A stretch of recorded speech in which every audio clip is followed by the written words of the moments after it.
Hi there, it's Nan. This month, I've been painting one tiny watercolor a day on this big sheet, all based on the daily prompts from the Global Art Challenge, Inktober. It started out totally blank, and now it's almost full, just a few little squares left. It's so satisfying to see all these little paintings come together like this. You might notice I've painted quite a few forest scenes this year. Distant forest or soft tree line can instantly add mood and depth to a painting. It's one of my favorite ways to bring a scene to life. And there's a little trick I keep coming back to whenever I want to create trees that fit softly in the distance. This one from day 4 with the prompt murky has become my favorite forest painting so far. It's actually built around one simple technique. So let me show you how this tiny piece came to life step by step. I want to keep this one really simple, so I just use one color, ultramarine blue. I mix a lot of water into it to get a super light wash for the sky, covering just the top half of the square. Then I dab in a slightly darker blue at the top to bring in some variation and make the sky feel more natural. Now that the paper is dry, here comes my favorite trick for painting distant forests. It contains just 2 steps. First, I use the tip of the brush to make a few tiny vertical lines with a more intense blue, just to sketch out the tops of the trees. These lines should be thin and pointed at the top. Then comes the fun part. I rinse my brush, keep it a bit wet, and gently pull the pen downward. I need to keep cleaning my brush each time so the paint doesn't get muddy. Slightly spread the color to soften the forest shapes.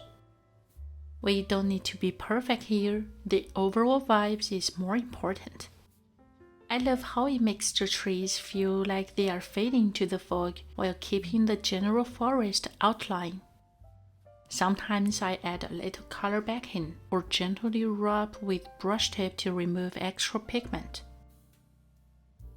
In this way, I create the misty look of a faraway forest. Then I use the same trick to paint a second layer below. I'm using a mop brush here, which gives a softer feel, but you can also use a flat brush or flatten your round brush tip manually. That helps create those pointed treetops more easily. Again, I rinse my brush and keep it a bit wet. This layer of forest is a bit closer, so I will pour less paint. It might look a little complicated at first, but it's actually easy once you follow these 2 steps. This technique helps shape both the outline of the forest and the soft atmosphere in just a few brush movements.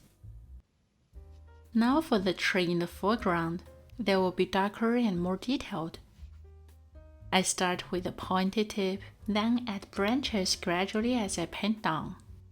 Leave some small gaps between the branches to keep it subtle. I don't want the paint to be too full, so I only paint the top half of the trees. These little shapes don't need to be perfect. Just a little quick marks are enough to suggest the trees. Then I rinse my brush and wet it a bit. I go back to my trick to fill up the bottom area softly, gently pulling color downward again. I slightly spread the color into the empty colors and rub with the brush tip to remove the extra paint. And don't forget to give the brush a quick rinse each time. It's a very simple technique, but it helps everything blend together and brings such a soft mood to the painting. And now let's add a few final touches to finish the painting. For the lake in the middle, I add some softer shadows to reflect the forest above. And I also like to draw some tiny textures on the surface to make the water feel a bit more alive. What I really like about this forest technique is how flexible it is. I've used it a lot in my Inktober paintings, tweaking it a little each time to match the mood I was going for. If I want the trees to feel closer or more detailed, I just pull the paint a little less so more pigment stays in place. When I have no strong idea for landscape painting, I start with this trick. It adds something soft right away and fills the space gently. I used to think painting distance in watercolor meant adding more layers and shapes, but now I just let the softness do the work.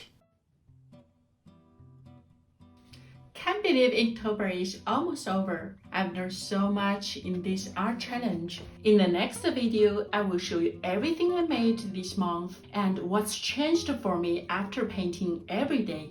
If you want to explore watercolor in a simple and relaxing way like I do, check out my online miniature watercolor course for beginners and enjoy 40% off for a limited time.